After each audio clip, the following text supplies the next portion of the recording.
Salut à tous et bienvenue dans cet échange. Aujourd'hui, j'accueille Boris Duda, qui est coach et mentor business. Et puis ensemble, on va parler d'entrepreneuriat et surtout de sa vision.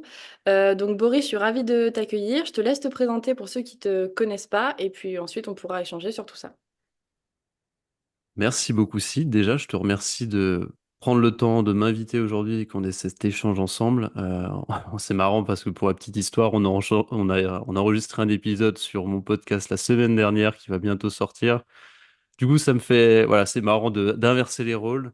Donc encore merci pour l'invitation. Alors, pour me présenter, vaste question. La version courte, je suis coach et mentor pour entrepreneurs. Donc ça, c'est ce que je fais. C'est mon métier. Si je devais résumer grosso modo ce que je fais à quelqu'un qui a très peu de temps, donc j'accompagne des entrepreneurs à développer leur business en partant de ce qu'ils ont envie de leur être et en leur aidant aussi à avoir des compétences plus sur le côté business, le marketing, la vente, etc. Donc ça, c'est la version courte. Et pour me présenter en deux mots, moi, je viens du monde de l'entrepreneuriat, plutôt du monde de la start-up. Pendant 4 ans, j'ai développé une start-up vraiment dans le cliché de la Startup Nation. Donc, c'est les levées de fonds, on fait beaucoup de croissance. Tous les mois, on doit faire 20% de plus de croissance que le mois d'avant, etc. Et en fait, pendant 4 ans de ma vie, j'ai vécu dans un rythme un peu effréné. J'ai beaucoup appris. C'est une expérience qui m'a beaucoup appris sur l'entrepreneuriat, sur le marketing, sur moi-même. Mais en fait, au bout d'un moment, je me suis rendu compte que j'étais plus du tout aligné avec cette façon de faire du business qui était orientée croissance, faire de l'argent pour de l'argent. Euh, j'ai connu un pré-burnout. Je dis pas un burnout parce que j'étais pas au fond du lit et j'arrivais plus à me lever pendant 2 ans, mais vraiment en fait une phase d'épuisement qui m'a sérieusement remis en question et qui m'a sérieusement fait réfléchir à ce que j'avais envie de faire. Et suite à ça, en fait, j'ai fait un pivot dans ma vie où j'ai décidé de prendre soin de moi. J'ai décidé que je voulais faire ce que j'avais toujours envie de faire, c'est accompagner des gens. Donc, d'être dans cette posture de coach et d'accompagnant. Et, euh, et c'est passé par différentes explorations. Pour moi, ce qui m'a beaucoup aidé à me reconnecter à ce que j'avais envie vraiment, c'était la respiration. Et nous, on s'est rencontrés comme ça aussi. Il y a beaucoup de gens qui me connaissent pour ça parce que j'ai beaucoup communiqué là-dessus. Ça m'a aidé, moi, à me reconnecter à ce que j'avais envie de faire. Ça m'a aidé à me retrouver de l'énergie. Et en fait, petit à petit, je me suis rendu compte, ces dernières années, que j'avais envie d'avoir une vision plus holistique de l'humain en mélangeant le côté respiration, donc le corps, en mêlant le côté plus état d'esprit entrepreneurial, donc toute ma vie d'avant et ma vie aujourd'hui aussi, et en mélangeant aussi, bah, ça j'en ai pas trop parlé, mais tout le côté savoir-faire technique du business, notamment le marketing, parce que pour la petite histoire, moi ça fait 10 ans que je fais du marketing, c'est mon métier de base. Tu vois, j'ai démarré, j'étais community manager à la Fnac il y a plus de 10 ans, quand dans les grosses boîtes, il y avait des community managers parce qu'on se disait, ah ok, les réseaux sociaux, ça commence à exploser. On ne sait pas trop ce qu'ils font, ces gens, mais ça a l'air d'être cool et ça a l'air de générer du business, mais on y croyait sans trop y croire, tu vois. Moi, je faisais un peu partie de cette première génération à bosser pour des grosses marques comme la Fnac, Nature et Découverte, Zalando, où en fait, je créais du contenu, je le diffusais, etc. Donc aujourd'hui, voilà, pour te faire un peu la petite histoire courte, j'ai mélangé un peu toute cette casquette, aussi bien le côté savoir, savoir-être, le côté business, pour faire des accompagnements en fait holistiques qui mélangent l'être, donc qui je suis, d'où je viens, à quoi j'ai envie de contribuer, et le faire pour ancrer dans la matière, comment est-ce que je me fais connaître, comment est-ce que je gagne ma vie, etc. avec le business, le marketing, voilà, pour faire court.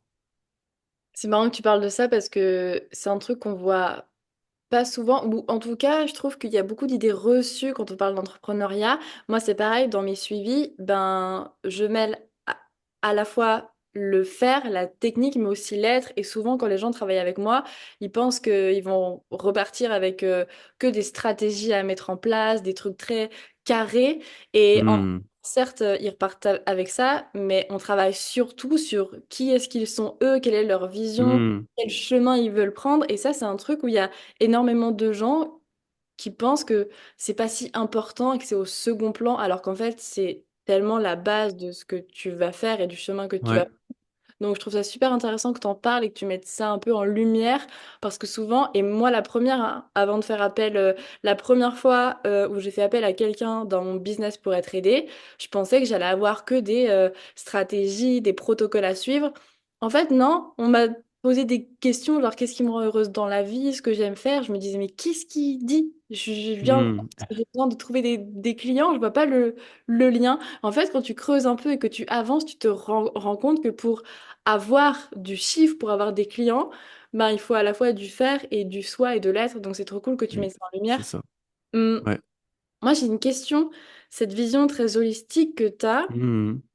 tu l'as toujours eue ou elle est venue suite à ton burn-out? Ça vient d'où? C'est une bonne question. Je me suis jamais posé la question, franchement. Je pense que j'ai toujours été quelqu'un depuis l'enfance très curieux. J'ai toujours adoré faire des ponts entre les domaines. Tu vois, je bossais encore ce week-end un petit peu, je me suis reposé sur ma mission, sur ce qui m'anime, etc. Et ce qui ressort, c'est cette capacité à faire du lien entre des univers qui n'ont pas forcément de lien entre eux. Ça revient souvent. Et je pense que j'ai ça depuis petit, tu vois.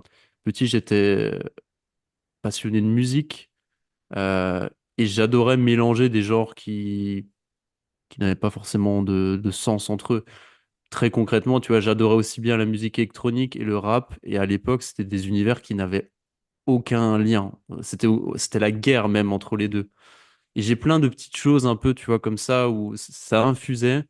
Mais je pense que la vision holistique que j'ai aujourd'hui, elle s'est faite par mes expériences. Et je pense que, tu vois, mon, mon burn-out que j'ai eu, m'a clairement en fait remis au milieu sur une notion d'équilibre où j'étais trop dans le faire, le business, les stratégies, la croissance, une vision de j'avais envie d'être un entrepreneur, tu vois, qui a réussi, qui a une start-up, c'est trop cool. Et puis tous tes potes te disent, putain, c'est trop cool, t'as une start-up, ça marche trop bien.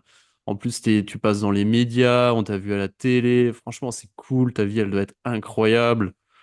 Et moi, j'étais vachement dans ce truc-là, tu vois, de ce côté un peu en mode, ouais, je suis quelqu'un, quoi. Sauf qu'au bout d'un moment, au début, il y avait ce truc, tu vois, c'était une aventure humaine, il y avait du sens, et plus on a avancé vers le modèle startup, les levées de fonds, plus j'étais déconnecté du pourquoi est-ce que je voulais me lancer dans ce projet. Et ça m'a mené vraiment, en fait, au fait où mon corps m'a dit, stop, là, ça va plus, je commençais à être fatigué tout le temps, j'étais plus motivé pour rien faire. Et au bout d'un moment, je me suis rendu compte, en fait, c'est juste que t'as plus envie de faire du business de cette façon-là. C'est un projet qui t'anime plus. Il t'animait avant, mais maintenant il t'anime plus dans la façon dans laquelle tu es en train de le construire.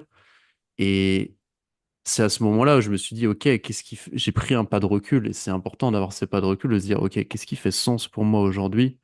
À quoi j'ai envie de contribuer? Euh, Qu'est-ce qui me passionne dans la vie? Euh, et c'est à ce moment-là où j'ai réintégré le plus le travail de l'être, tu vois. Euh, Et après, donc, j'ai eu ma phase où bah, j'ai vraiment travaillé sur l'être, j'ai redéveloppé mon activité, etc. Donc, je pense qu'effectivement, c'est ce burn-out qui m'a vraiment consolidé cette vision holistique que j'avais depuis peut-être toute petit, mais j'avais pas forcément conscience de ça, quoi. Ok, c'est super intéressant. Quand tu parles de l'être, donc du soi et du faire, de la technique, des stratégies, etc., sur, je sais pas, admettons une échelle de 100, euh, quelle importance tu donnes aux deux? Est-ce que pour toi c'est 50-50? Est-ce qu'il y en a un qui est plus important que l'autre? Quelle vision? Hmm. C'est une bonne question. Je pense qu'il y a un équilibre. Il y a un équilibre parce que tu vois, il y a moi, c'est marrant parce que je baigne dans deux écosystèmes un peu différents. J'ai dans une partie de mon activité, je travaille avec des accompagnants, un peu comme toi, tu vois, des coachs, des formateurs, etc. Donc plutôt des gens qui ont une passion, une mission, qui sont animés par quelque chose. Souvent, c'est une reconversion ou c'est eux-mêmes, ils ont fait un burn-out, donc il y a vraiment cette notion de sens qui est très présente pour eux. Et chez ces personnes-là, en tout cas les personnes que j'accompagne, souvent il y a un vrai sujet sur le faire, dans le sens où ils sont à peu près clairs sur pourquoi ils font les choses. C'est pas toujours le cas, mais il manque clairement des compétences pour faire savoir ce qu'on fait. Et il peut avoir après des blocages, tu les connais comme moi, un syndrome de l'imposteur, difficulté à vendre, etc. Donc c'est aussi un peu de l'être, mais c'est surtout du savoir-faire. Et je suis dans un autre écosystème, mon écosystème d'avant, qui est plus des dirigeants de start-up, où là, le savoir-faire, il y a souvent pas trop de problèmes, parce qu'en fait, ça déroule, c'est bulldozer, mais c'est le gros challenge, c'est l'être.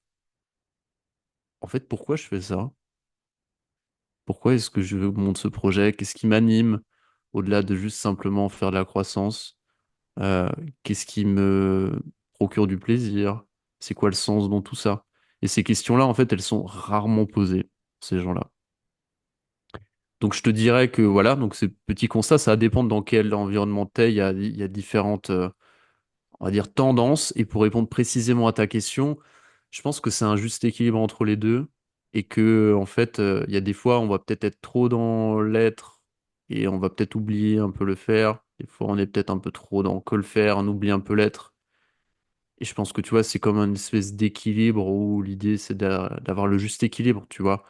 Être bien ancré, savoir ce qu'on fait et avoir l'action juste aussi, tu vois. Euh, Moi, je sais que typiquement, je parle de mon cas personnel, j'ai encore tendance des fois à être dans l'excès de faire parce que j'ai encore, tu vois, des, des schémas startup, tu vois, où je me dis que le plus, c'est le mieux. Et du coup, si je fais 10, il y a un des trucs qui va marcher et du coup, génial. Et c'est un peu le no pain, no gain qu'on peut avoir dans le milieu de l'entrepreneuriat qui est véhiculé par beaucoup de personnes, tu vois, notamment des entrepreneurs américains, des Elon Musk, etc. Et il y a une vertu à ça, parce qu'on apprend vite, parce que on comprend, on est dans l'action, ça amène de la clarté. Mais plus j'avance et plus je suis sur ce chemin de trouver l'action juste, tu vois, cet équilibre où j'ai pas besoin de faire 10 actions. En fait, il y en a peut-être juste une ou deux qui vont avoir beaucoup plus de sens et beaucoup plus d'impact qu'en faire 10. Hmm. Donc je pense qu'il y a des phases aussi. Tu vois, et là, je suis plus dans une phase comme ça. Il y a encore quelques mois, j'étais dans une phase de on bourrine. Euh,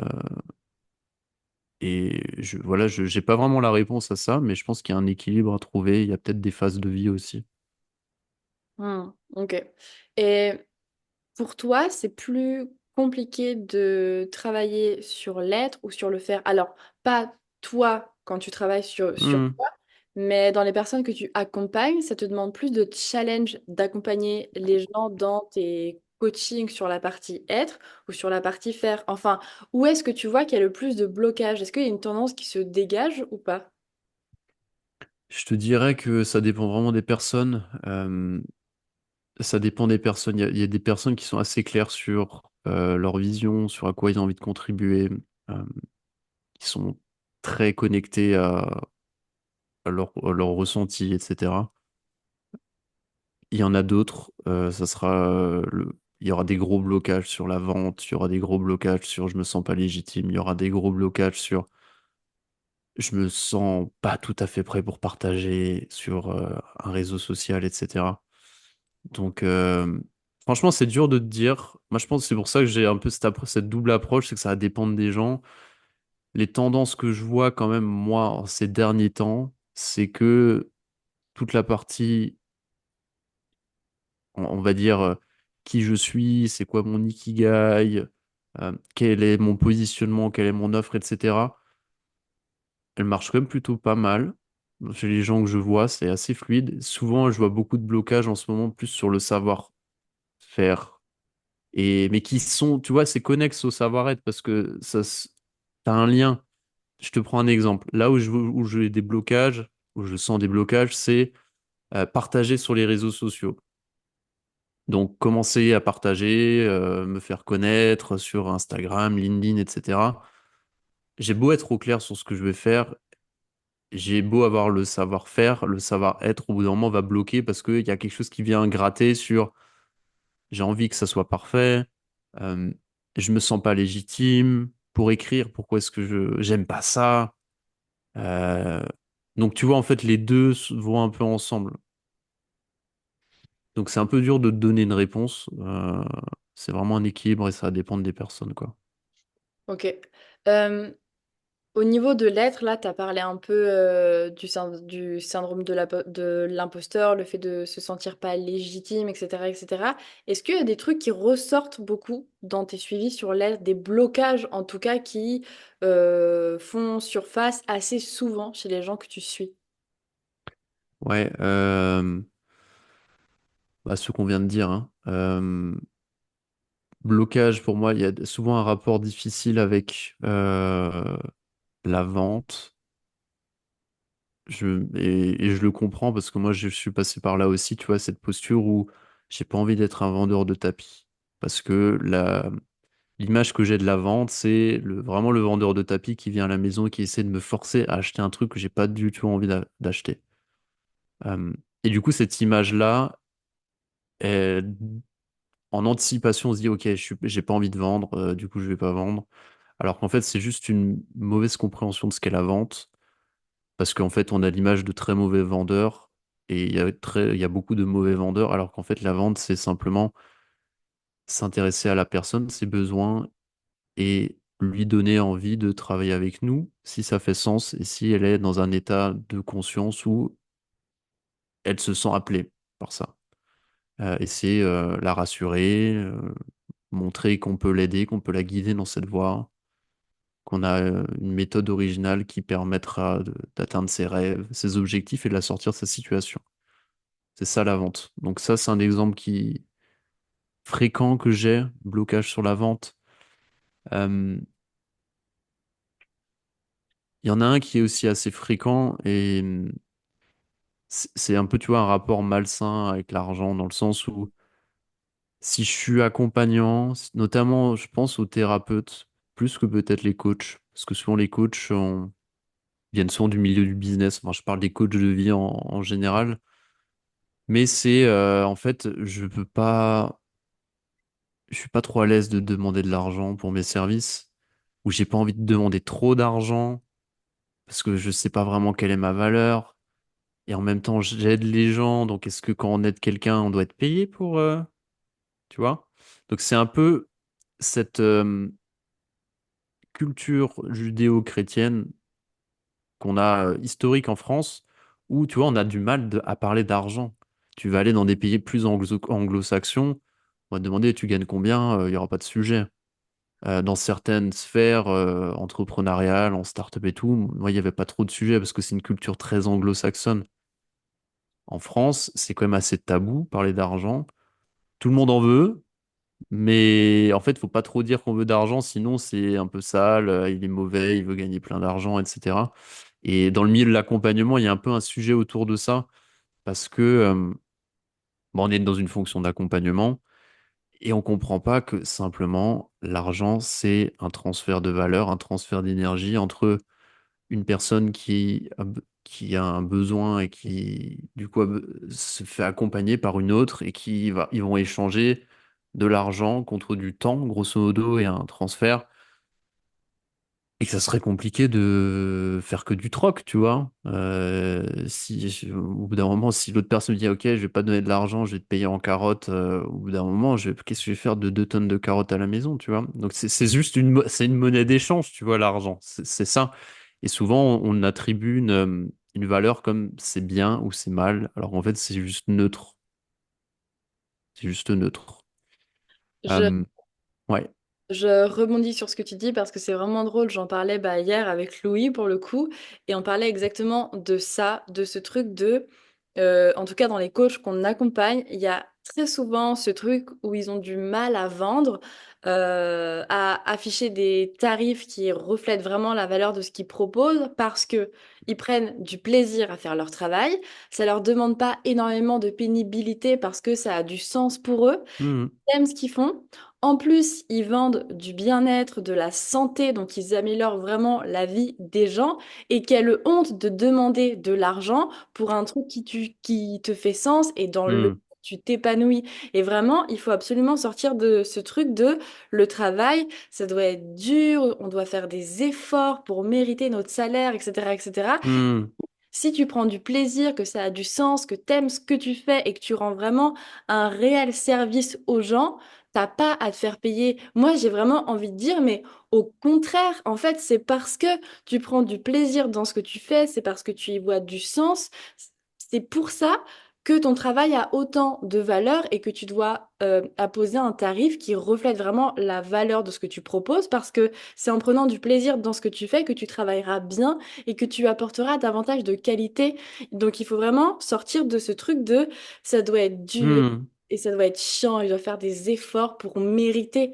Absolument pas. Et c'est pas parce que tu fais plus d'efforts et que c'est plus dur que tu mérites mieux et que tu aides mieux les gens. Pas du tout, voire même au contraire. Donc c'est vraiment Je que suis tu parles. totalement d'accord avec toi. Et ce qui m'est venu, il y a deux choses qui me sont venues en t'écoutant. Euh, la première, c'est qu'effectivement, on a je pense dans l'inconscient collectif encore, c'est peut-être la vision de nos parents.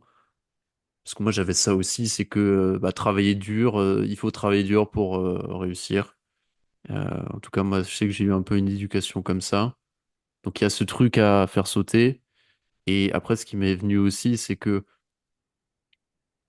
comprendre aussi que dans l'accompagnement, ton prix permet de montrer la valeur et permet de te positionner aussi.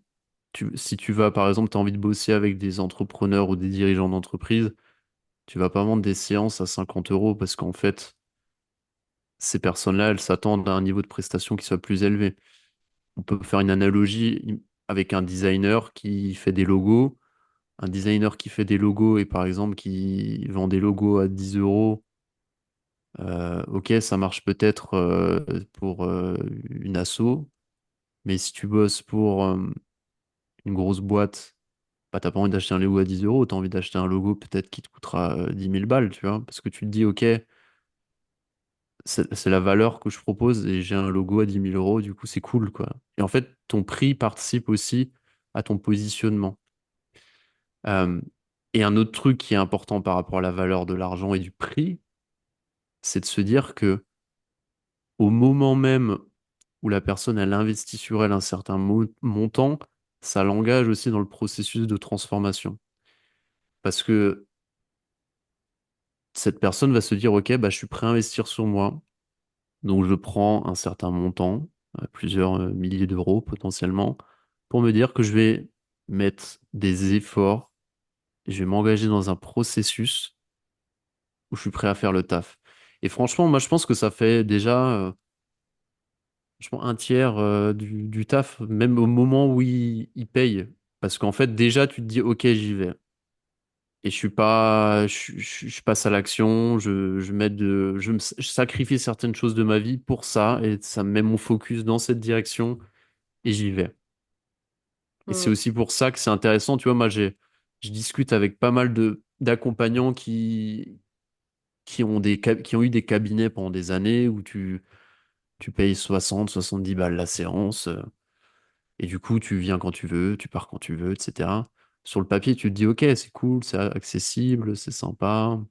Le problème avec ça, c'est que bah, les gens, ils s'imaginent souvent quand ils viennent qu'ils vont régler tous leurs problèmes en une séance. Donc, du coup, au bout de la première séance, ça marche pas, je reviens pas.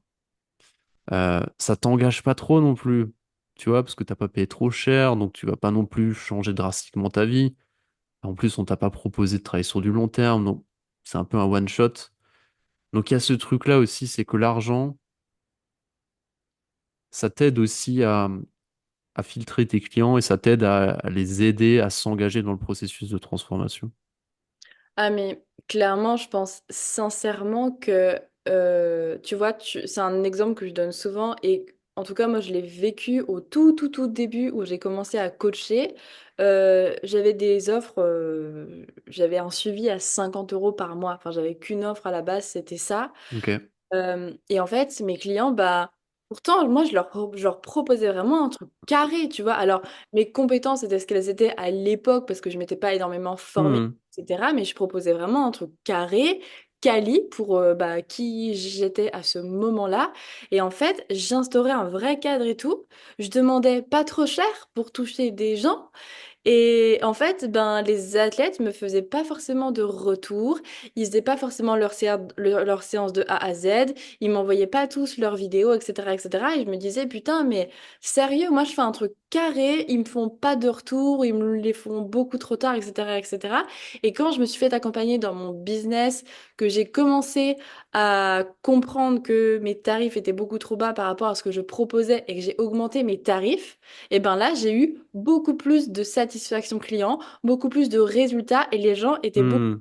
carrés dans leur retour, dans l'exécution des choses. Pourquoi? Parce que ça fait chier n'importe qui de se dire, OK, je prends 1000 balles et je les mets dans le vent. Bah non, en fait, à partir du moment où tu payes, tu vas forcément t'investir parce que ben, Hmm. C'est ça. tu peux pas avoir mis de l'argent à la poubelle, tu vois. Donc je pense sincèrement que la tarification, elle participe énormément à la satisfaction client et à la qualité de suivi que tu vas avoir avec tes clients. Indéniable. Total. C'est clair, je suis d'accord avec toi. Ça permet vraiment d'engager les gens et de filtrer les gens aussi parce que t'as pas envie de bosser avec tout le monde non plus. T'as qu'envie de bosser avec des gens qui sont prêts à bosser sur eux, à avancer, etc.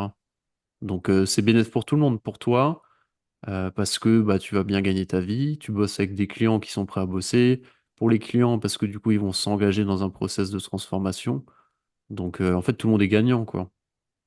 Puis ça peut paraître con, mais vraiment, tu mets, je sais pas, admettons, je sais pas, tu mets un pull Louis Vuitton à 5 euros et tu mets exactement le même à 2000 euros, les gens vont se ruer sur celui à 2000 euros parce qu'ils vont se dire, ouais, mais il est mieux, parce qu'il est plus cher. Alors qu'en fait, ça peut être exactement le même pull, mais dans l'imaginaire, bah, on a tendance à penser que si c'est cher, c'est que c'est bien. Tu vois, il y a Ah bah encore. c'est clair, c'est clair, c'est clair, On, c'est évident. Toi, t'aurais quoi à dire à des gens qui te diraient ouais, mais moi, je mets pas mes tarifs trop haut parce que j'ai envie d'attirer plus de monde. Si j'augmente, j'aurai pas de clients. Hmm. Déjà un point important sur le prix, je pense que poser son prix, c'est quand même poser un prix qui est juste pour soi. Moi j'aime bien quand même dans cette approche du prix de se dire que déjà souvent c'est progressif. Au début, bah tes prix sont pas très bas, enfin sont pas très élevés et tu les augmentes petit à petit. Euh, donc ça c'est un premier truc. C'est de se dire, c'est pas parce qu'un coach business te dit que il faut que tu mettes ton prix à 2000 euros, sinon tu vas pas gagner ta vie. Ok, et là tu mets ce prix et t'es incapable d'aller faire un appel de vente ou incapable d'en parler parce que tu es totalement bloqué et ça te correspond pas. Donc déjà le premier truc c'est de se dire, ok, l'idéal c'est de tendre vers des prix plus élevés.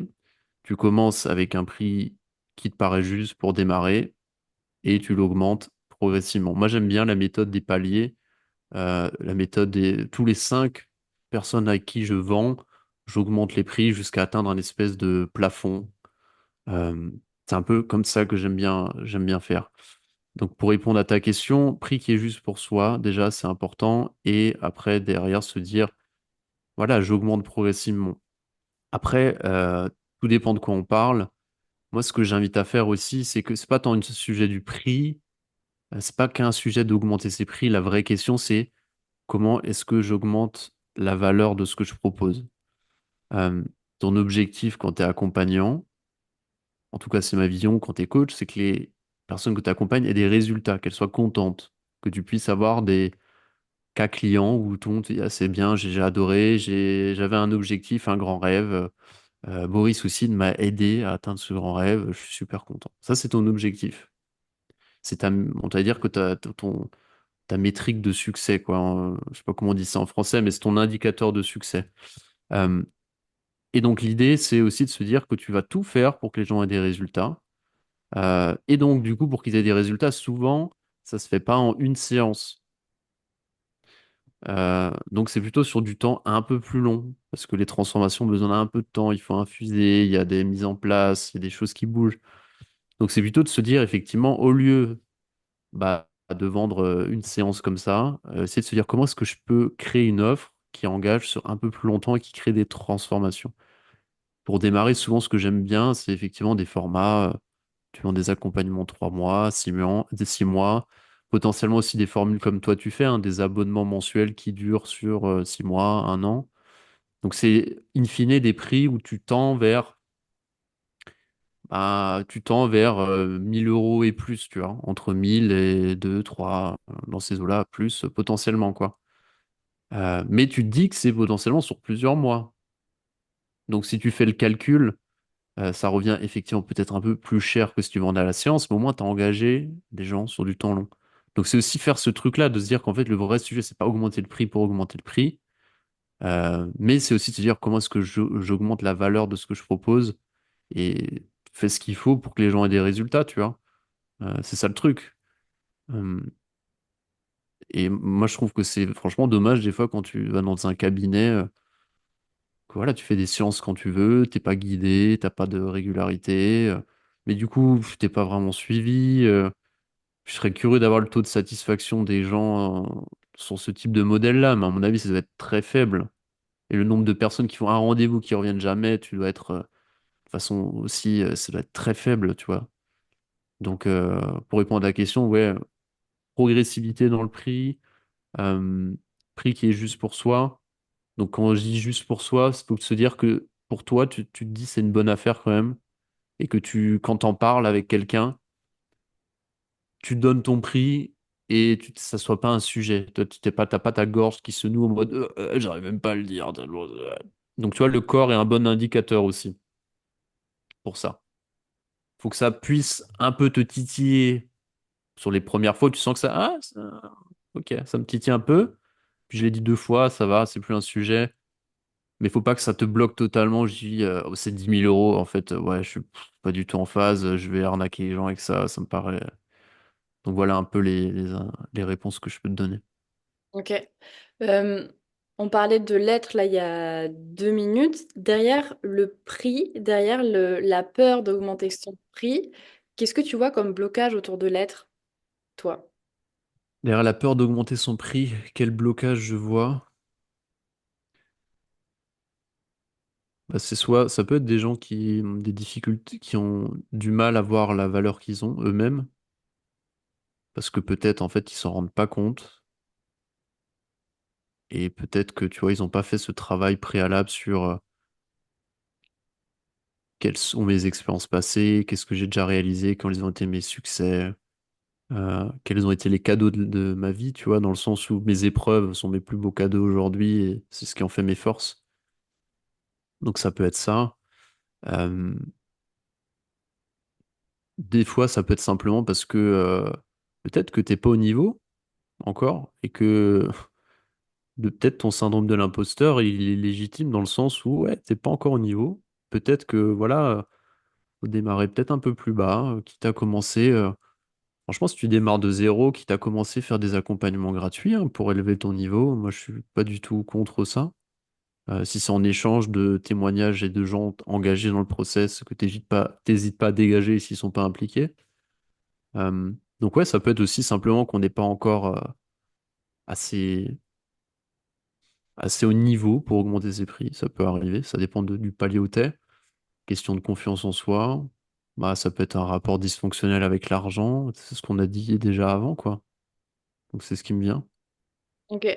Est-ce que, parce que quand je t'ai posé la question, tu m'as dit ça peut être lié à des gens qui n'ont pas fait ce travail préalable sur l'être, etc., etc. Est-ce que tu penses que avant de travailler sur l'augmentation des prix, la communication, etc., etc., il faut d'abord travailler sur l'être, justement, ou pas? Ouais, alors peut-être clarifier ce qu'est travailler sur l'être, parce que c'est un peu flou. Euh, ce que j'entends un peu dans le travail préalable, moi, c'est de se dire, c'est poser sa vision. En gros, comment est-ce qu'on se projette dans son business à 6 mois, 1 an, 2 ans, 3 ans, etc. C'est faire une rétrospective de ses expériences passées. Moi, j'aime bien l'outil de l'ikigai notamment. J'en ai d'autres, mais ça parle sans doute à certains. C'est trouver l'intersection entre ce que j'aime faire, mes dons naturels, ma zone de génie, avec ce que les gens ont besoin et ce pourquoi ils sont prêts à acheter. Et après, voilà, se dire à partir de ça, je définis mes offres, mes prix, mon positionnement.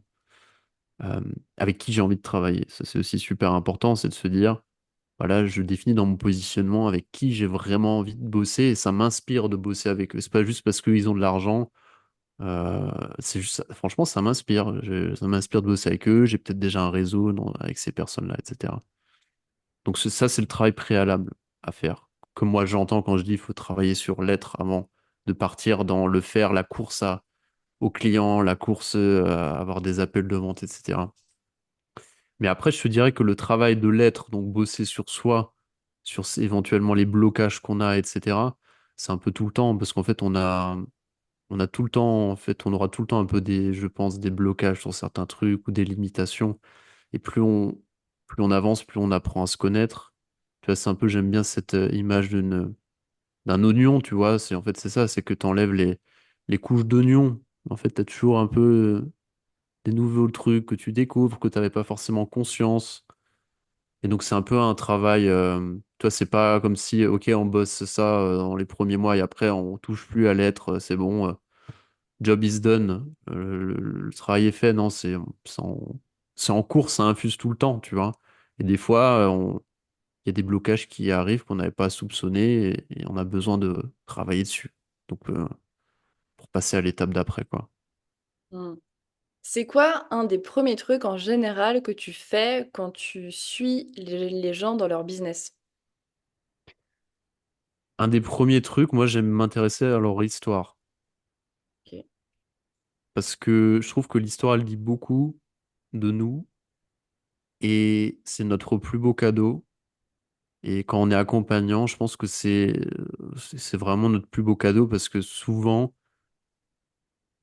en fait, c'est grâce à notre histoire qu'on va derrière se positionner, qu'on va se dire avec qui j'ai envie de travailler, quelle est ma mission. Parce qu'en fait, ce sont souvent nos difficultés, nos gros challenges qu'on a eu il y a 2 ans, 3 ans, etc. On a déjà résolu ces problèmes et on a une vision très précise de comment sortir de ces problèmes. Et on a un niveau de conscience plus élevé que la plupart des gens sur ces problèmes. Et du coup, c'est sur ces parcours, sur ces épreuves de vie qu'on va souvent se positionner en tant qu'accompagnant. C'est souvent ce que j'observe.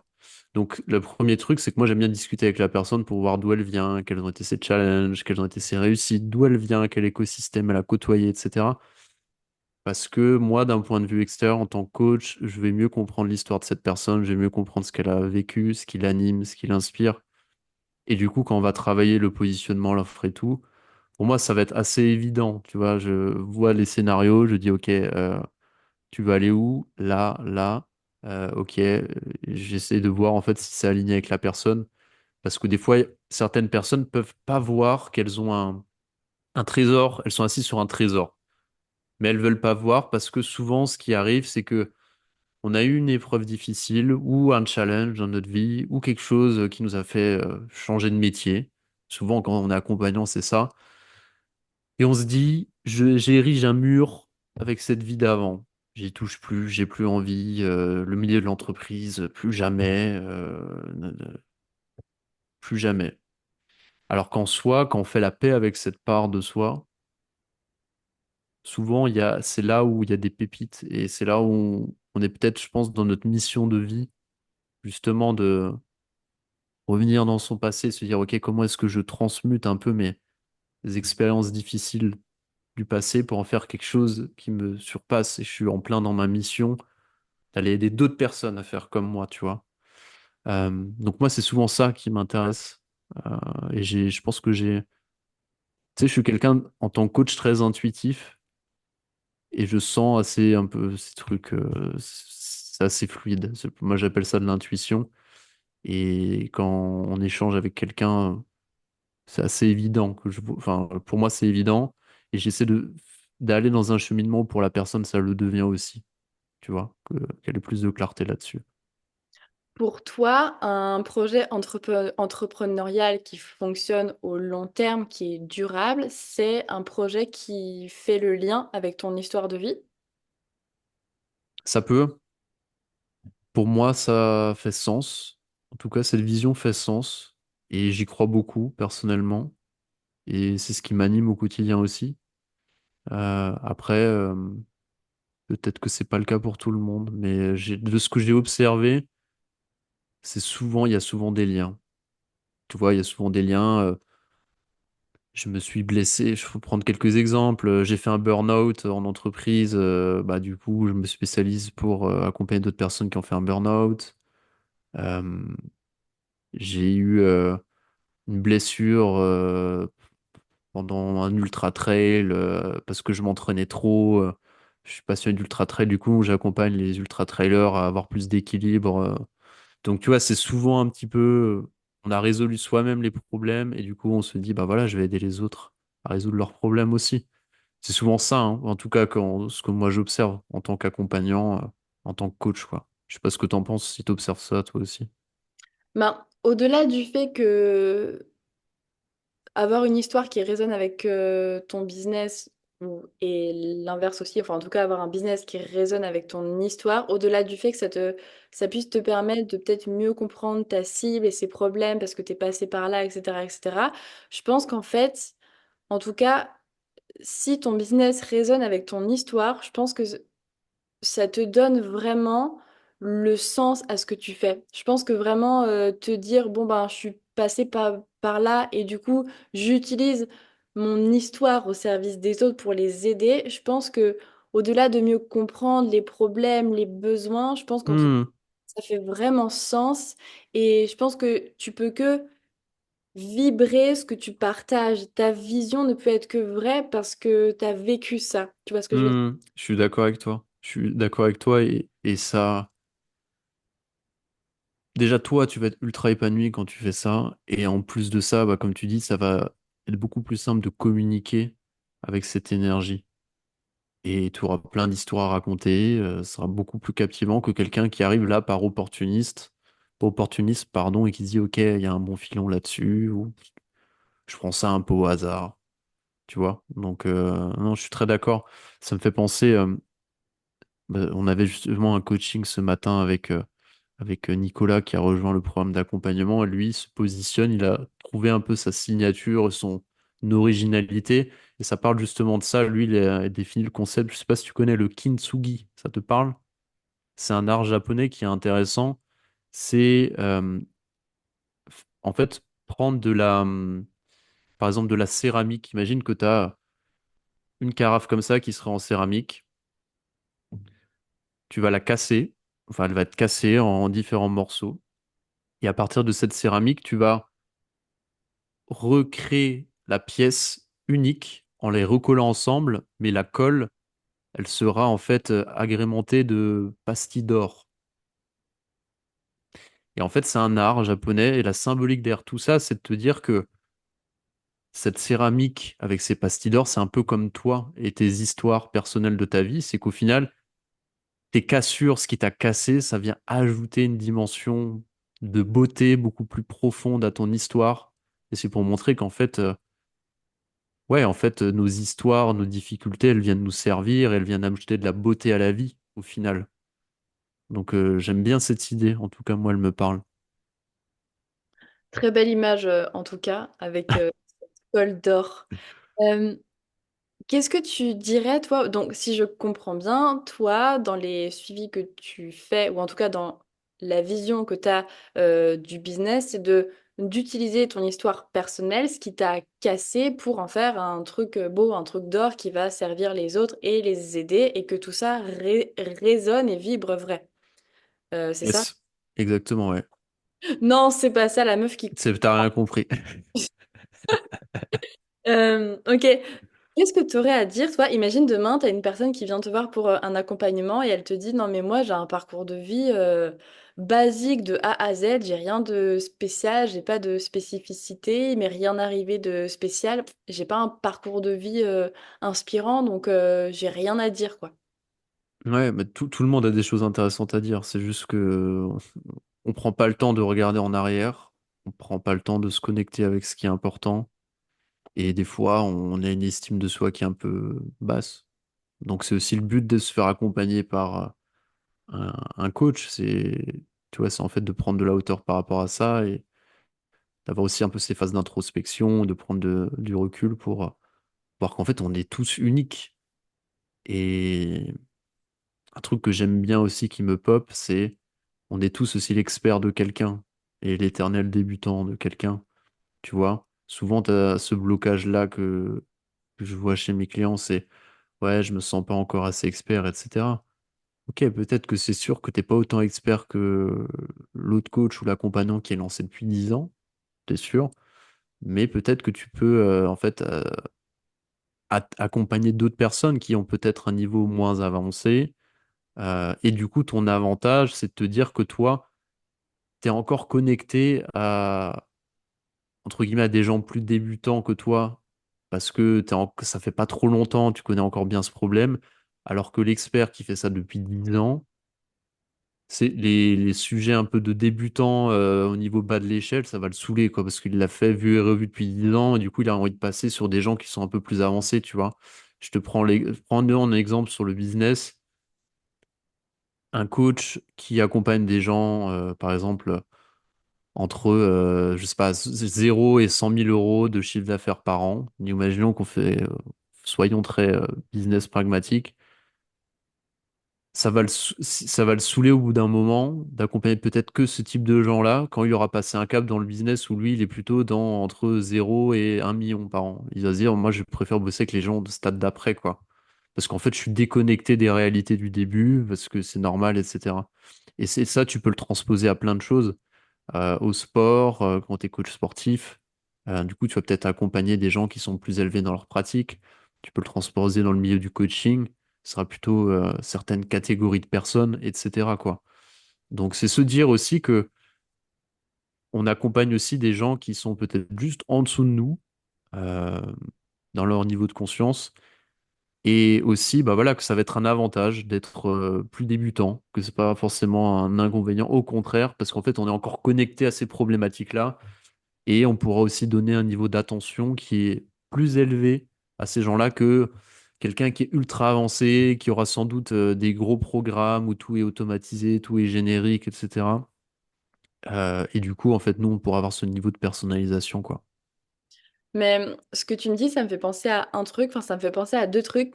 Déjà, le fait de mettre en avant ce truc de t'es forcément le débutant de quelqu'un et l'expert de quelqu'un, ça permet de remettre un peu les choses Hmm. à leur place parce que, ben, comme tu dis, des fois on va avoir tendance à sentir vraiment nul, débutant, etc., etc. Mais il y a Hmm. toujours des gens en dessous de nous, en tout cas. Et à l'inverse, des fois, il y en a qui vont prendre la grosse tête très vite et je sais tout faire, je suis expert de ta. Mais il faut pas oublier qu'il y a des gens qui sont encore plus experts que toi. Donc ça permet Toujours. de revenir dans cet écosystème équilibré, tu vois. Donc, je trouve ça vrai. Hmm. Mais surtout, ça me fait penser à un truc, ce que tu as dit, c'est que euh, des fois, tu vois, on va se sous-estimer, on va se sentir nul parce que on va se dire, ouais, mais lui, regarde, il travaille depuis 10 ans, il travaille avec une équipe, il aide plein de gens, c'est automatisé. Hmm. Et des milliers, mais moi je suis seule, j'aide que des gens qui débutent, je travaille depuis chez moi, j'ai pas d'équipe, j'aide que les gens qui démarrent, etc., etc. Bah oui, mais en fait, des fois, ce que tu admires chez les autres et ce qui te renvoie à la phase que toi, t'es nul, bah en fait, ça peut être un atout parce que le mec qui travaille en équipe, qui a un truc automatisé, ben peut-être que comme il baigne dans un truc un peu usine, ben peut-être qu'il peut pas vraiment choisir avec qui il veut travailler, peut-être qu'il a pas Hmm. une qualité d'écoute vraiment active parce qu'il a plein de monde. peut-être qu'il n'a pas cette approche aussi humaine que toi, tu pourrais avoir parce que tu travailles seul, que tu as besoin que de 10 clients et que du coup, tu les accompagnes encore mieux de A à Z parce que Hmm. justement, tu n'es pas en automatique, que tu n'as pas 100 demandes par jour, etc., etc. Donc, ça me fait vraiment penser à ça, à ce truc de ce que tu admires chez les autres et ce qui te fait peur parce que ça te renvoie à Hmm. toi, t'es nul. Ben, en fait, au contraire, ça peut être vraiment un atout pour toi. Exactement, je suis en phase avec ça, ouais. Parfait. Euh, Est-ce que tu aurais un conseil à donner à des gens qui aimeraient se lancer, mais qui ont un peu des peurs. La peur de pas trouver le bon moment, de proposer un truc qui parle pas, de pas savoir comment faire, qui ont plein d'idées, mais qui font pas parce qu'il y a des peurs derrière, autour de l'aide. Il y a ces blocages de je suis pas Hmm. légitime, j'intéresse personne, etc., etc. Ouais. Moi, les conseils que je donnerais, le premier, c'est... il y en aura plusieurs. Euh, Premier, c'est de se poser sur son... Simplement poser, travailler son ikigai. C'est quelque chose qu'on peut déjà faire seul. Euh, Taper sur Google ikigai, et on trouve un peu l'intersection entre ce que j'aime faire, ma zone de génie, et où est-ce que potentiellement les gens sont prêts à donner de l'argent, dans ma perception des choses. Donc déjà être un peu au clair là-dessus. Euh, Après, une fois qu'on a un peu plus de clarté là-dessus, c'est de se dire peut-être essayer de tester ces hypothèses. Donc imaginons que j'ai une idée de business, une idée d'accompagnement, aller être dans une phase plus exploratoire, on va aller discuter avec des gens qui peuvent avoir cette problématique-là. Ça peut être dans notre entourage, ça peut être en trouvant des gens sur les réseaux sociaux, dans des groupes Facebook, etc. Et discuter avec eux. Le but, c'est pas de leur vendre quelque chose, mais simplement essayer de voir s'ils ont ces problématiques-là et si je pourrais potentiellement les aider. Et après, effectivement, en fonction de ça, se voir si est-ce que j'y vais, est-ce que j'y vais pas. Donc, peut-être que j'anticipe un peu ta question sur le fait de si on a vraiment un blocage, on ne sait pas si on veut y aller ou pas. En fait,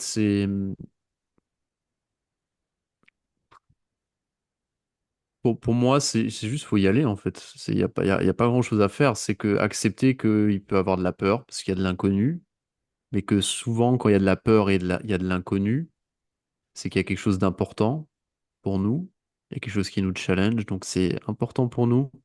Et c'est aller au-delà de la peur. Se dire, c'est pas parce qu'il y a de la peur que j'y vais pas, mais c'est au contraire, j'y vais parce que ça me tient à cœur. Donc déjà se poser la question de est-ce que j'ai envie ou est-ce que je le fais simplement parce que tout le monde dit que c'est cool d'être entrepreneur, etc.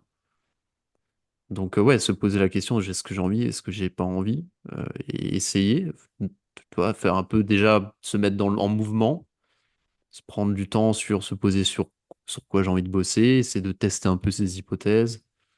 Euh, et après se dire que sou- ça prend du temps aussi de lancer son activité. Et dans la phase de démarrage, bah, en fait, vous n'allez pas quitter votre travail du jour au lendemain, quoi. C'est pas en mode j'ai rien, je quitte mon travail, je lance un projet. C'est pas comme ça que ça marche, quoi. Tu vois, je te parle de mon expérience perso. Quand j'ai lancé ma première boîte, bah, je commençais déjà à bosser à côté. Après, au bout d'un moment, j'ai demandé une rupture conventionnelle. Je suis passé un plein temps. Mais l'idée, elle avait déjà bien maturé. On avait déjà des premiers clients, etc., quoi. Donc, c'est se dire aussi que, ouais, laissez-vous le temps et commencez en parallèle d'eux. Et si vous voyez que vous y prenez du plaisir, ça vous plaît, envisagez peut-être à un moment donné de faire une transition, mais aussi limiter, tu vois, cette idée d'avoir un grand saut, qu'il faut faire le gros saut, le gros changement. C'est petit à petit mettre en mouvement des choses et voir si ça vous parle, tu vois. Donc, moi, c'est ce que je vous conseillerais de faire. Hmm. C'est cool que tu dises ça parce que il y a beaucoup ce truc, en tout cas sur les réseaux quand on y est, je trouve qu'il y a beaucoup ce truc de si tu veux entreprendre, que ta vie elle te plaît pas, fais-le, quitte ton travail et passe à l'action. À un moment donné, il faut le faire. Je suis complètement OK, mais tu peux pas demander à des gens de s'endetter, de tout quitter du jour au lendemain. Je pense que Bah, exactement comme tu l'as dit, t'exposer à de l'inconfort progressivement pour y aller doucement, c'est une porte qui existe aussi, tu vois. T'es pas obligé de sauter tout nu dans une piscine froide. Tu peux d'abord C'est le clair, faire habillé, tu mets une jambe, puis tu vois ce que ça donne, puis après tu mets le corps, etc., etc. Tu vois, je pense que tu c'est peux y aller. ça. Et surtout, je pense que, et puis, ben, c'est vraiment le sujet de la vidéo. Je pense que quand tu as des peurs et que tu n'oses pas, etc., ben, te reconnecter au sens, à pourquoi tu fais ça, à la vision que tu as des choses, Hmm. au cheminement que tu veux prendre. En fait, à partir du moment, je pense, où tu te reconnectes à pourquoi c'est si important pour toi de le faire, ben, ça te donne davantage d'impulse pour passer à l'action. Ouais, c'est clair. Je suis d'accord avec toi. Et je pense qu'il y a vraiment cette notion, comme tu dis, de progressivité, que c'est important. Et que si t'as pas l'oxygène pour payer tes factures, payer ton loyer, mais en fait, tu vas pas entreprendre bien longtemps. Donc c'est aussi, tu vois, avoir cette vision aussi pragmatique, tu vois, de réaliste, c'est que l'entrepreneuriat, bah, les phases de démarrage, ça prend un peu de temps. Tu vois, les solutions miracles pour te faire gagner, à partant de zéro, en quelques mois, un salaire, etc. C'est, c'est un peu idéaliste, quoi. Pas dire que c'est totalement des conneries. C'est qu'un projet entrepreneurial, ça prend du temps à construire. Au début, il y a toute une phase où tu testes plein de choses, tu vois comment est-ce que tu te positionnes, tu testes un réseau social, ah non, je veux plutôt l'autre. Enfin, tu vois, tu es dans une phase où tu expérimentes jusqu'à trouver un peu plus de sens. Et après, effectivement, tu vas commencer à gagner ta vie avec, etc. Mais il y a tout un chemin. Et que aujourd'hui, tu vois, dans le milieu de l'accompagnement, particulièrement business, on veut te faire croire que c'est facile, dans le sens où je dis facile, donc c'est en très peu de temps, tu gagnes beaucoup d'argent. Oui, tu peux, mais ça dépend déjà, c'est quoi ton point de départ? Est-ce que tu démarres de zéro ta boîte? Est-ce que tu as déjà lancé des entreprises? Dans quel domaine tu vas te lancer? Est-ce que tu as déjà accès à un réseau? Euh, donc ça, c'est des premières questions qui vont beaucoup jouer sur la rapidité de ton succès. Euh, et après, c'est de se dire aussi, tu vois, concrètement, c'est quoi la temporalité là-dedans? Parce que peut-être que tu peux y arriver en faisant très vite, mais aussi comment est-ce que qu'est-ce que tu vas faire, tu vois, comme stratégie pour peut-être gagner de l'argent très vite? Parce que tu vois, si tu copies les stratégies de bah, un peu, tu vois, cette sphère Dubaï, dropshipping, machin, comment je t'aide à gagner de l'argent, et en fait, grosso modo, c'est bah, tu fais des promesses mirobolantes, tu loues des lambeaux et puis tu montres que tu as gagné plein d'argent et les gens achètent pour ça, mais en fait, t'es pas vraiment encore riche, mais du coup, tu le deviens parce qu'en fait, toi-même, tu es un peu fake la réalité, quoi. Alors moi, c'est un truc, on est aligné là-dessus, c'est pas une visio qui m'inspire et je pense que ça va pas bien loin à long terme. En termes d'épanouissement, c'est pas très intéressant, quoi. Je pense pas que ce soit les gens qui t'écoutent soient dans cette vibes-là, mais faut se dire que le business, ça, voilà, ça prend quand même un certain temps, le temps de construire des bases solides, et tu peux en quelques mois très bien gagner ta vie. Tout dépend de ton point de départ, tout dépend aussi de ta clarté sur ce que tu as envie de faire, tout dépend de ton positionnement. Tout dépend aussi de tes efforts, hein. On n'a pas, on a rien sans rien aussi, hein. Tu vois, c'est quel est le niveau d'intensité que tu vas avoir dans ton activité, à quel point tu es prêt à remettre en question tes croyances, à aller parler à des nouvelles personnes, à créer du contenu, à vendre. Tu vois, il y a plein d'indicateurs. Voilà, je sais plus quelle était ta question, mais Tu y as répondu, t'inquiète, mais est-ce que tu penses que du coup, parce que tu as dit que personne n'a dit qu'entreprendre était facile, je crois que tu as dit un truc du style, euh, enfin que ça que l'est. en gros que c'était rapide. En fait, Ouais. que le succès d'un projet était forcément rapide. C'est surtout ça que je voulais dire. Est-ce que tu penses que, au contraire, entreprendre quand tu démarres de zéro, ça va forcément être long et compliqué et ça va forcément te demander plus d'efforts à faire qu'une personne qui a déjà son business qui est là? Ouais, c'est une bonne question. j'aurais tendance à dire quand même que au plus tu as eu d'expérience entrepreneuriale, au plus tu augmentes tes chances de réussite parce que tu as sans doute déjà expérimenté beaucoup de trucs, tu as déjà fait beaucoup d'erreurs, tu as déjà beaucoup appris de tes erreurs. Et tu vois, c'est pas pour rien, je vais prendre un peu l'analogie avec le monde un peu des startups, c'est que souvent, on dit que tu vois, il faut deux, trois boîtes à avoir plantées avant d'avoir une boîte qui marche bien parce qu'en fait, la première fois, tu sais pas ce que tu fais. La deuxième fois, tu as compris toutes tes erreurs, donc ça va beaucoup plus vite, tu t'évites toutes les erreurs que tu as fait d'avant. Et puis la fois d'après, c'est encore plus fluide. Et c'est pas pour rien que tu vois, dans le monde des investissements en start-up, on préfère un peu des serial entrepreneurs parce qu'on sait qu'ils savent ce qu'ils font, ils ont déjà fait plein d'erreurs, savent comment monter des boîtes, tout va beaucoup plus vite, tu vois. C'est comme si tu as développé un muscle, c'est pareil, c'est un art que tu sais faire. Après, ça veut pas dire que si tu lances ta boîte, euh, tu démarres de zéro, tu vas prendre beaucoup plus de temps. Ça dépend. Ça dépend des personnalités, ça dépend quel est ton niveau de maturité sur ton sujet, ça dépend plein de choses. Il y a quand même des méthodes qui vont aider, tu vois, ces grands principes, tu vois, sur bah voilà, à qui je m'adresse, mon positionnement, mon offre, la com, etc. Donc c'est pas noir ou blanc, mais j'ai quand même envie de te dire que ton expérience d'avant aide quand même, contribue aussi à ton succès. Mais c'est pas toujours vrai et c'est loin de loin de moi de l'idée de dire que c'est parce que tu n'as jamais été entrepreneur avant que tu vas pas y arriver. Je sais pas ce que je suis en train de dire, parce que toi, typiquement, si tu as déjà eu des... Si tu as déjà été commercial avant, si peut-être tu as déjà fait du marketing avant, peut-être tu as été dans un métier de contact. En fait, toutes ces choses, elles vont t'aider aussi dans ton business, tu vois. Et c'est justement intéressant de voir comment ces choses-là, elles peuvent t'aider pour créer un positionnement unique, tu vois.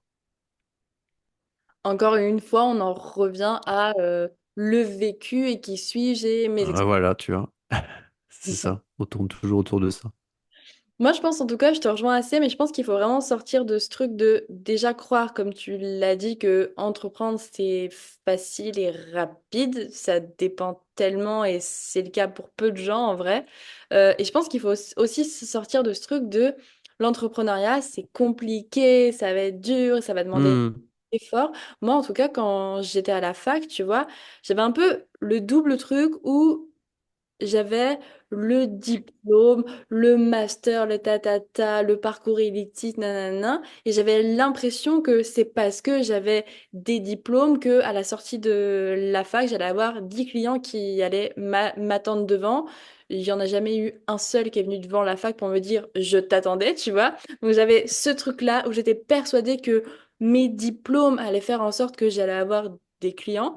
Et j'avais à ouais. la fois ce truc où à la fac, je me souviens, on nous a clairement dit que bah fallait pas se lancer à notre compte parce que ça allait être dur, parce que c'est réservé Hmm, qu'à un petit pourcentage, que il allait forcément falloir travailler en salle de sport avant et être salarié à côté et tatata parce que ça allait être dur, etc. En fait, je trouve qu'il n'y a pas de discours qui nuance. En tout cas, moi qui suis sur les réseaux, je trouve peu de choses nuancées où, au final, ben, l'entrepreneuriat, c'est juste un chemin avec des hauts et des bas. Et en fonction de ton histoire et qui tu es et ta vision, bah, faut juste emprunter le chemin qui sera le plus adapté à qui tu es. Tu vois, est-ce que tu as besoin d'être ouais. Insta? Si t'aimes pas ça, ben, peut-être pas en fait. Et peut-être que tes clients, ils sont pas là. Donc, Hmm, faire dessus, tu vois. Euh, je pense qu'il faut sortir de ce truc binaire, genre c'est simple et rapide ou c'est lent et compliqué. En fait, juste, ça dépend et il faut juste aligner ta manière de faire dans l'entrepreneuriat avec qui tu es, ton histoire de vie et vers là où tu veux aller. Tu hmm. peux vraiment voir le truc comme c'est un chemin avec des hauts et des bas et juste on y va, quoi. Ouais, c'est ça. C'est exactement ça. C'est une aventure et tu te lances, en fait. Et après, tu vois, je te rejoins totalement. Les diplômes, ça aide pas pour l'entrepreneuriat. Et je suis assez enthousiaste à voir que, tu vois, les nouvelles générations, j'en vois quand même beaucoup, des petits jeunes, la vingtaine, qui développent des super, super chaîne YouTube, super business et tout. Et franchement, je trouve ça génial. Des gens qui n'ont pas fait d'études. Et ça montre aussi, tu vois, qu'aujourd'hui, avec Internet, on a cette chance-là en fait, de créer une audience, de nous rendre visibles, d'apporter de la valeur, de trouver des clients, etc. Donc, c'est génial. Et t'as pas besoin d'avoir. Si tu as envie, en fait, aujourd'hui, si tu as envie, si tu es curieux, bah, en fait, ouais, le monde s'ouvre à toi, en fait, tu vois, simplement. C'est juste que, effectivement, c'est chacun a son chemin. Certaines personnes vont prendre plus de temps, d'autres, ça va être plus rapide.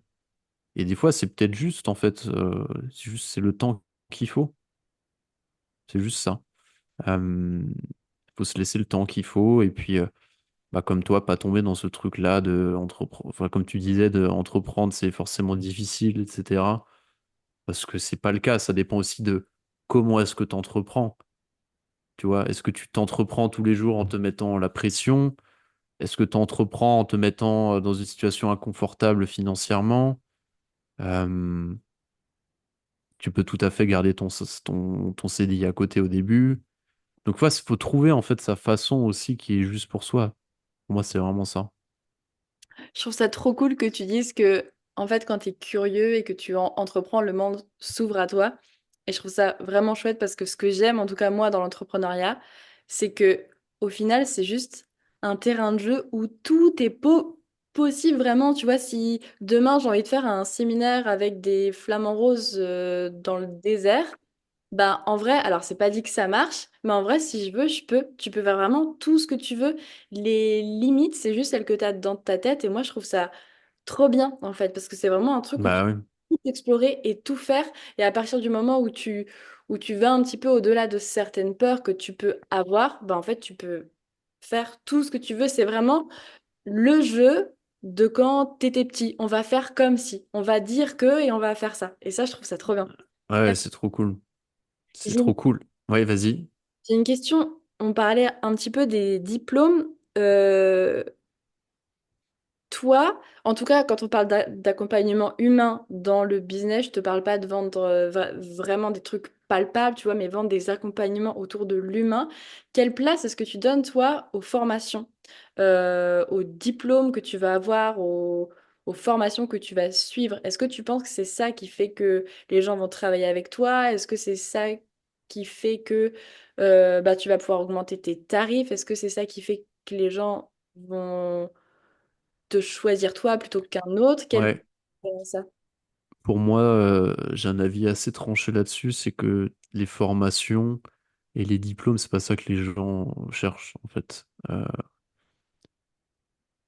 Et bah, en fait, les gens cherchent à bosser avec quelqu'un qui sait régler des problèmes, qui a une crédibilité, qui fait autorité dans son domaine, qui a des témoignages, qui, dans sa façon de communiquer, arrive à créer une résonance, une personne avec qui on arrive à créer, on arrive à, on va dire, à créer du lien aussi avec sa personnalité, ses valeurs, etc.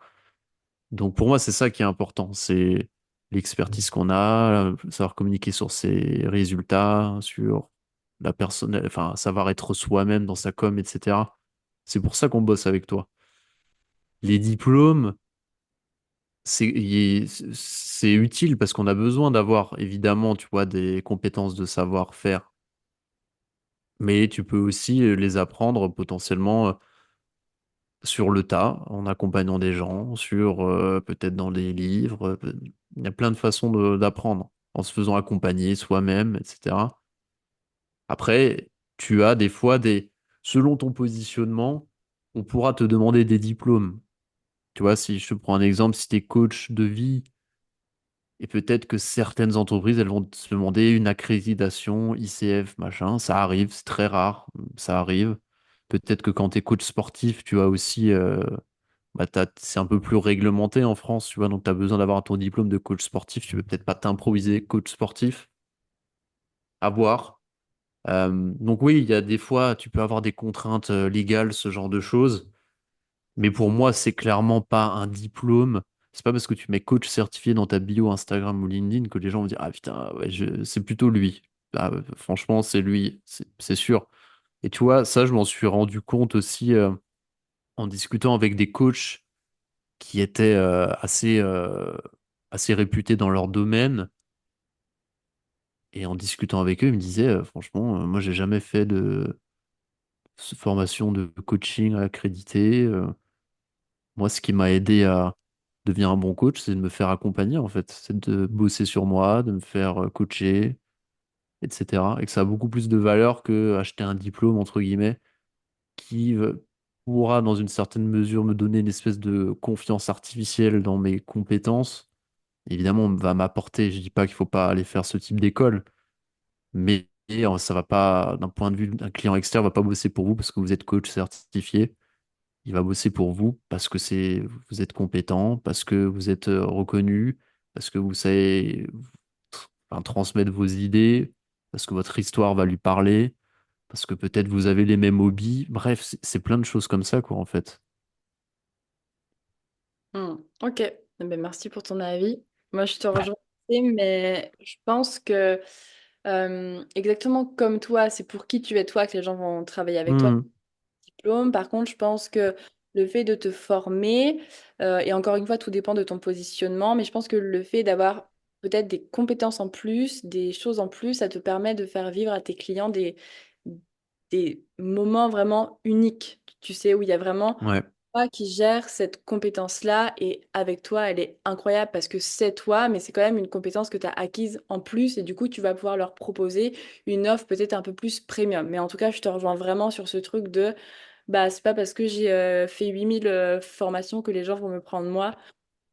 Si t'es un Ouais, gros con, les gens travailleront pas avec toi, hein, même si t'es je, formé. je suis d'accord. En fait, et je te rejoins sur le fait de faire des formations. Et moi, j'en ai fait plein et je continue à me former parce que je suis quelqu'un de très curieux et j'apprends toujours.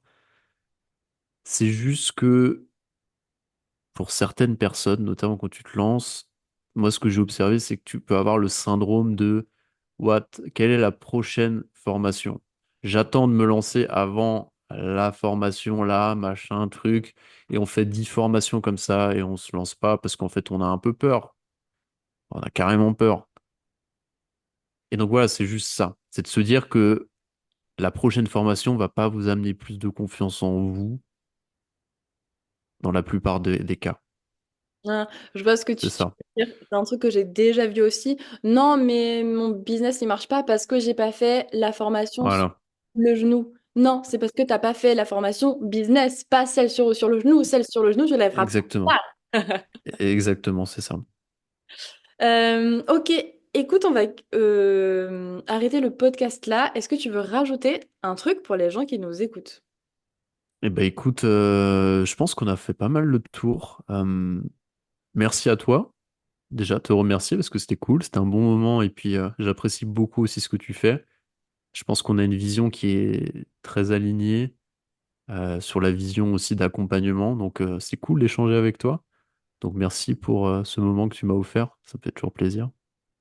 Eh ben, écoute, je te remercie d'avoir accepté.